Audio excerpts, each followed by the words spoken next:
வணக்கம். ஓம் நமோ நாராயணா. உங்கள் astrologer KR Govindaraj.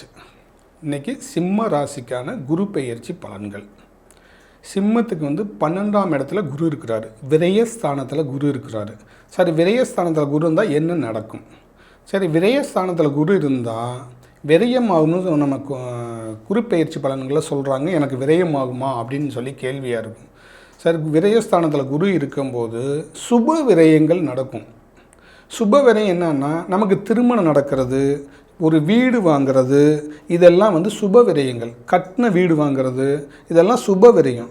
ஒரு வளகாப்பு நடத்துறது, சொந்தமாக ஒரு கார் வாங்கிறது, இது எல்லாமே சுப விரயம். அப்போ நமக்கு சுபமாக நடக்கக்கூடிய விஷயம். அப்போ நீங்கள் இப்போ கையில் பணம் வச்சுருக்கிறீங்கன்னு வச்சுக்கோங்க.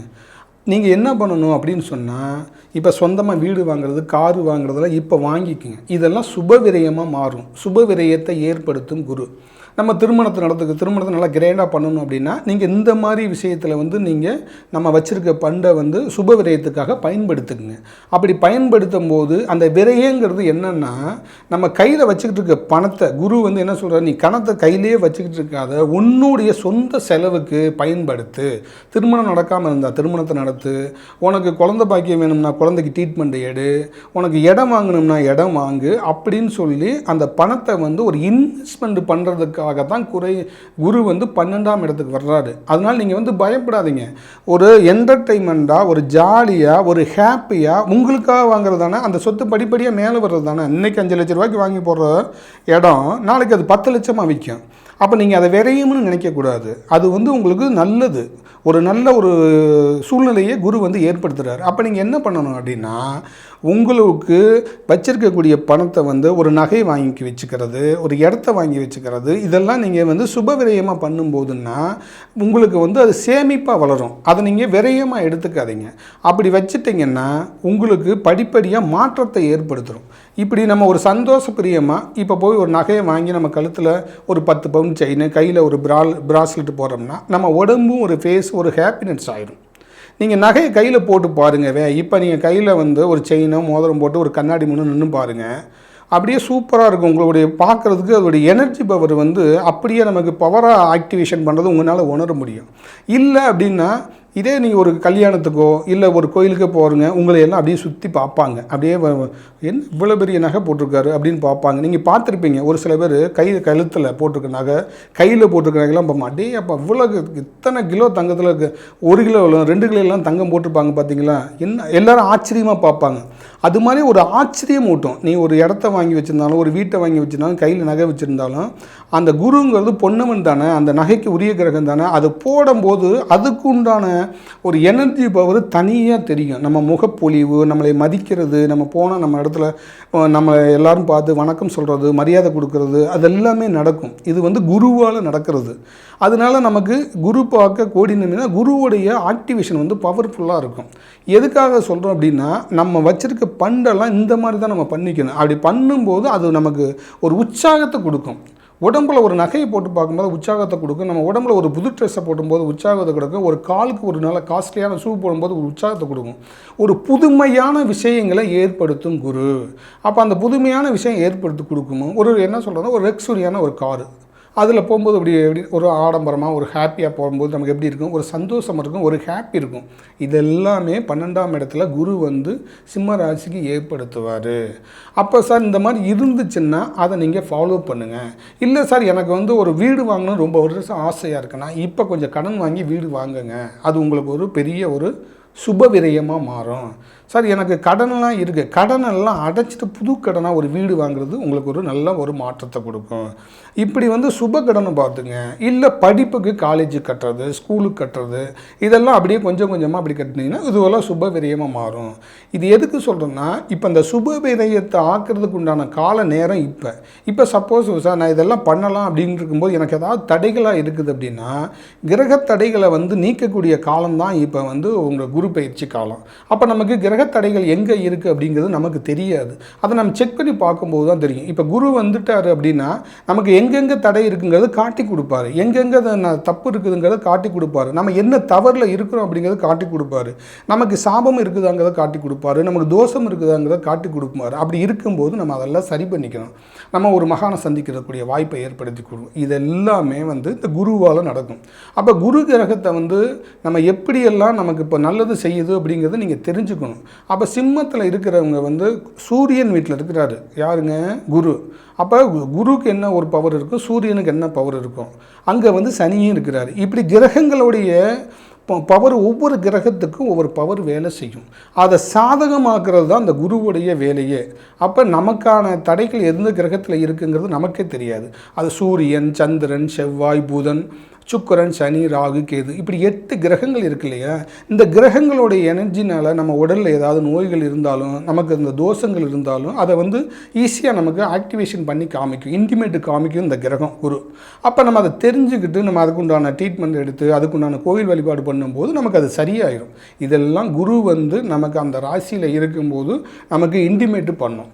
அப்போ நீங்கள் என்ன பண்ணணும் அப்படின்னா, நீங்கள் குருஸ்தலமான ஆலங்குடி குருஸ்தலத்துக்கு போயிட்டு அங்கே ஒரு நைட்டு ஸ்டே பண்ணுங்கள். அதேமாதிரி திருச்செந்தூர் முருகன் கோயிலுக்கு போயிட்டு அங்கே ஒரு நைட்டு ஸ்டே பண்ணுங்கள். இந்த மாதிரி நீங்கள் போயிட்டு வந்தீங்கன்னா உங்களுக்கு உண்டான அந்த நெகட்டிவ்ங்கிறத, இப்போ நீங்கள் மனசில் நினச்சிக்கிட்டு இருக்கிறீங்களே, நெகட்டிவ்னு என்ன, நம்ம நெகட்டிவான எண்ணங்களை ஏற்படுத்தக்கூடிய காலங்கள் இருந்தாலும் இந்த குரு பயிற்சி காலங்களால் இப்போ நம்ம வீடு வாங்கலாங்கிறோம், திருமணம் முடிக்கலாம், இந்த நினச்சிக்கிட்டு இருக்கிறதெல்லாம் நடக்கிறதுக்கு இந்த தடைகள் எல்லாம் இந்த இடத்துக்கு போயிட்டு வரும்போது விலகிடும். அப்போ ஒவ்வொரு இடத்துக்கு உண்டான பவர் இருக்கும். இப்போ குரு கிரகத்துக்கு உண்டான இடத்துக்கு போகும்போது அது குருவோட வைப்ரேஷன் கூடும். அதே மாதிரி திருச்செந்தூர் முருகன் ஸ்தலத்துக்கு போகும்போது அந்த முருகனுடைய வைப்ரேஷன் உடம்புல ரேஸ் ஆகும். அப்போ ஒவ்வொரு இடத்துக்கும் ஒவ்வொரு பவரேஷன் இருக்கும். அந்த பவரேஷனை நம்ம ஆக்டிவேஷன் பண்ணிக்கிறதுக்காகத்தான் அந்த கிரக கோயில்களுக்கு போகும்போது நமக்கு நல்ல ஒரு மாற்றங்கள் வரும். அது குரு பெயர்ச்சி மூலமாக நமக்கு ரொம்ப நல்ல மாற்றம் வரும். ஒன்றும் குரு பெயர்ச்சி முடிஞ்சோ, இல்லை குரு பெயர்ச்சி முன்னாடியோ, இல்லை குரு பெயர்ச்சி நடந்து முடிஞ்சோ 2/6/2026 அப்புறம் ஒரு வாரம் கழிச்சோ நீங்கள் அந்த குருஸ்தலத்துக்கு போயிட்டு வந்தீங்கன்னா ரொம்ப ஒரு மாற்றம் நடக்கும். நீங்கள் அங்கே போனால் என்ன பண்ணணும்னா, விளக்கு ஏற்றுங்க, நெய்யில் விளக்கு ஏற்றுங்க, வேறு எதுலையும் ஏற்ற வேண்டாம். நெய் சுத்தமான பசு நெய் வாங்கி ஒரு 5 விளக்கு, 9 விளக்கு, இல்லைன்னா 7 விளக்கு, இந்த மாதிரி விளக்கை குருஸ்தலத்தில் ஏற்றிட்டு வாங்க. ரொம்ப நல்லாயிருக்கும். இதெல்லாம் ஒரு மிகப்பெரிய ஒரு மாற்றத்தை ஏற்படுத்தும். நீங்கள் இந்த கிரக கோயிலுக்கு போகும்போது ஒரு நைட்டு ஸ்டே பண்ணிங்கன்னா அதை உணர முடியும். இந்த ரேஸ் பவர் உடம்புல நமக்கு எந்த அளவுக்கு கிரக ஆற்றல் எப்படி இருக்குங்கிறத நம்மளால் ஒரு ஆக்டிவேட் பண்ண முடியும். அது எப்படி நம்ம தெரிஞ்சுக்கணும், இந்த அளவுக்கு கிரகங்களுடைய ஃபாஸ்ட் நமக்கு இருக்குதா அப்படிங்கிறது நம்மளால் கண்டுபிடிக்க முடியும். அப்போ நன்மை செய்யக்கூடிய கிரகங்கள், தீமை செய்யக்கூடிய கிரகங்கள், எந்த கிரகங்களாக இருந்தாலும் இந்த 9 கிரகத்தில் இந்த குருங்கிற கிரகம் வரும்போது மற்ற கிரகங்களுடைய சப்போர்ட்டு நமக்கு கிடைக்கும். அப்போ அந்த சப்போர்ட்டு கிடைக்கும் போது நம்ம வாழ்க்கையில் ஒரு பெரிய ஒரு மாற்றத்தை நம்மளால் ஏற்படுத்த முடியும். இப்போ நம்ம அண்ணன் தம்பிக்குள்ளே ஒரு சொத்து இருக்குது, அந்த சொத்து பிரச்சனையாகவே இருக்குது, எனக்கு வர மாட்டேங்குது, உனக்கு வர மாட்டேங்குதுன்னு ஒரு போட்டிகள் இருக்குது பார்த்தீங்களா? அப்போ அந்த போட்டிக்கான ஒரு தீர்வு கிடைக்கும். ஒரு நடுவர் மாதிரி ஒருத்தரை கூப்பிட்டு, ஐயா நீங்கள் உட்காந்து, நடுவருங்கிறது என்ன தெரியுங்களா? குரு. அவரை உட்கார வச்சு, ஐயா இந்த மாதிரி இருக்குது, எனக்கு இந்த சூழ்நிலைகள் இருக்குது, எனக்கு இதை நீங்கள் பார்த்து பேசி முடிச்சு விடுங்க. ஆமாப்பா, அவர் இந்த மாதிரி ரொம்ப கஷ்டத்தில் இருக்கிறாரு, ஒற்றுமையாக போங்க, அதை பார்த்து யாருக்கு என்ன வருதோ அதை பார்த்து பிரித்து அவங்க கொடுத்து நல்லா இருங்க அப்படின்பாங்கள்ல, அந்த சூழ்நிலையெல்லாம் இப்போ அமையும். இந்த குரு கிரகத்தினால சிம்ம ராசிக்காரங்களுக்கு இப்படி அமையும். இது எல்லாமே உங்களுக்கு பாசிட்டிவாக அமையிறதுக்கான நேரம் தான் இந்த குரு பெயர்ச்சி காலம். அப்போ நம்ம குருவை வணங்குறதும், குரு கோயிலுக்கு போகிறதும், குருமார்களை வணங்குறதும் ரொம்ப ஒரு மாற்றம் தரும். அது ரெண்டாவது இப்போ நீங்கள் ஏதாவது ஒரு இடங்களுக்கு போகும்போது ஒரு குருமார்களை சந்திக்கிறீங்க அப்படின்னா அவங்கள வெறுங்கையோடு சந்திக்காதீங்க. அவங்களுக்கு பழம், இந்த மாதிரி ஸ்வீட்டெல்லாம் இல்லாமல் பழங்கள் மட்டும், வெத்தலை பாக்கு பழத்தோட மல்லிகை பூ இதை மட்டும் வாங்கி வச்சு அவங்க கையில் கொடுத்து ஒரு ஆசீர்வாதம் வாங்க மகான்கிட்ட. இவங்கெல்லாம் குருஸ்தலமாக இருக்கிறவங்க. அதே மாதிரி நான் ரொம்ப வருஷம் சென்று நம்ம படித்த வாத்தியார் நம்ம பார்க்குறதுக்கு வாய்ப்பு இல்லாமல் இருக்கும். இப்போ அந்த மாதிரி வாய்ப்பு வரும்போது உங்களுக்கு சொல்லி கொடுத்த வாத்தியார் மூலம் தான் நீங்கள் உயர்ந்திருப்பீங்க. அவங்கள போய் நீங்கள் சந்தித்து பார்த்து அவங்களுக்கு வாழ்த்து சொல்லி அவங்களுக்கு ஏதோ ஒரு சின்ன கிஃப்ட்டு கொடுத்து அவங்கள சந்தோஷப்படுத்திங்கன்னா அந்த ஆசீர்வாதங்கிறது அந்த பூர்வ புண்ணியங்கிறது உங்களுக்கு செயல்படும் இன்னும் நல்லா. இதெல்லாம் இப்போ அமையும் சிம்மத்துக்கு. அப்போ இந்த மாதிரி நமக்கு கற்றுக் கொடுத்த வாத்தியார் அவங்கள போய் பார்க்குறதெல்லாம் ரொம்ப ரொம்ப ஒரு மிகப்பெரிய ஒரு பாக்கியமாக எடுத்துக்கங்க. அதே மாதிரி நம்முடைய பெற்றெடுத்த தாய் தகப்பு தான் முதல் குரு. அப்போ அவங்களுடைய ஆசீர்வாதங்கள் நமக்கு கிடைக்கிறதுக்கு இப்போ நம்ம வெளிநாட்டில் இருந்திருப்போம், உள்நாட்டில் இருப்போம், பார்த்துருக்காம இருந்திருப்போம். அவங்களெல்லாம் சந்தித்து அவங்களுடைய ஆசீர்வாதம்லாம் நீங்கள் வாங்கிக்கிங்க. இதெல்லாம் குரு இயக்கும், அந்த ராசியில் இயக்கும். அது இப்போ அதிகமாக அதோடைய ரேஸ் பவரை சிம்மத்துக்கு கொடுக்கும். அப்போ நீங்கள் இதெல்லாம் எடுத்துக்கிட்டிங்கன்னா உங்களுக்கு நெகட்டிவாக இருக்கிறது பூராமே விலகி அந்த பாசிட்டிவாக அப்படியே உங்களுக்கு ரேஸ் பவர் ஆகிக்கிட்டே இருக்கும். தொடர்ந்து நம்ம ராசி பலனில் குரு பயிற்சி பலனை சொல்லிக்கிட்டு இருக்கோம். தொடர்ந்து நம்மளுடைய வீடியோவை பாருங்கள். உங்களுக்கு ஒரு நல்ல கருத்துக்கள், உங்களுக்கு ஒரு நல்ல ஒரு நீங்கள் கேட்குற கேள்விக்கு உண்டான ஒரு ராசி பலனுக்காக இருக்கட்டும், இல்லை பயிற்சி பலனுக்காக இருக்கட்டும், அதுக்குண்டான கோவில் ஸ்தலங்கள், அதுக்குண்டான பரிகாரங்கள்லாம் தொடர்ந்து நம்ம சொல்லுவோம். பாருங்கள். பிடிச்சிருந்தால் லைக் பண்ணுங்கள், ஷேர் பண்ணுங்கள். அடுத்த வீடியோவில் சந்திப்போம். நன்றி நேயர்களே, வணக்கம்.